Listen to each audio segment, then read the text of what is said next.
नमस्कार, जय जिजाऊ, जय शिवराय सर्वांना सर्वप्रथम आणि होळीच्या आणि रंगपंचमीच्या हार्दिक हार्दिक हार्दिक शुभेच्छा। मी आजकाल होळीसाठी गावाकडे आले होते। आमचे सर आणि मी सोबत आम्ही दोघं जण आल्या गावाकडे आणि गावाकडून थेट आम्ही आमच्या शेतामध्ये आलो।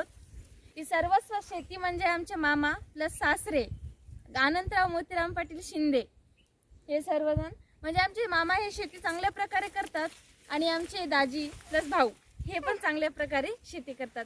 तुम्हाला दिसतच असेल एवढा कडक उन्हाळा आहे आणि ह्या उन्हाळ्यामध्ये पण एवढी आमची शेती स्वतःची आमच्या घरची शेती एवढी चांगल्या प्रकारे त्याने ठेवली आणि शेती ते बघत आहोत आपण। एवढं चांगलं ढोराला हे ढोरे गुरे वासरे चारा लावलेला आहे शेतामध्ये।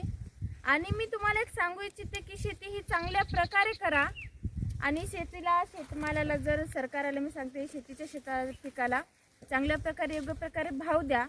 आपण बघतच आहात की 2-3 वर्ष झालं कंप्लीट झाले। 3 वर्ष आपल्या भारत देशामध्ये संपूर्ण देशामध्ये कोरोनाचे संकट आलेलं आहे आणि ह्या कोरोनाच्या अशा संकटामध्ये शेतकरी हा भक्कमपणे ठामपणे आहे। एका धान्यापासून 100 धान्य निर्माण करण्याची पिकवण्याची शक्ती हे शेतकऱ्यामध्ये आहे।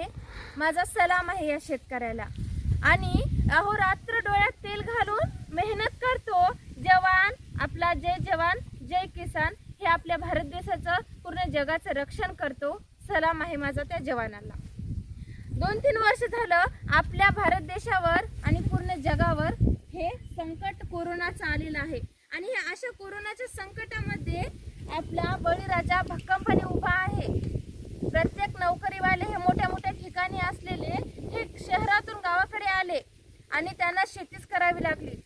माझं असं म्हणणं नाही की तुम्ही नोकरी सोडून देऊन शेती द्या, तसं म्हणणं नाही की प्रत्येकाला हे गाव आहे, गाव सोडून प्रत्येक जण हे नोकरीला गेलेले आहेत आणि नोकरी करून तुम्ही नोकरी करा आणि त्याच प्रकारे आपलं शेतीचं संरक्षण करा, पर्यावरणाचं करा। आमचे मामा हे चांगल्या प्रकारे शेती करतात, भाऊ चांगल्या प्रकारे शेती करतो। आपले जोडधंदा असले पाहिजे आणि तुम्ही तिकडे पाहत असाल एवढे गुरे वासरे एवढ्या गायी गोपालन एवढं करतून त्याच्यापासून हे खत निर्माण करतात, दूध निर्माण करतात, दही दूध तूप हे अनेक प्रकारचे पदार्थ तयार होतात। असे पदार्थ तयार करून हे विकण्याची क्षमता आणि तयार करण्याची क्षमता ही फक्त आणि फक्त शेतकऱ्यामध्ये आहे आणि आमच्या घरच्यांच्या मामामध्ये पण आहे। हे मी सांगू इच्छिते तुम्हाला सर्वांना मनापासून पुन्हा एकदा होळीच्या आणि रंगपंचमीच्या हार्दिक हार्दिक शुभेच्छा। धन्यवाद।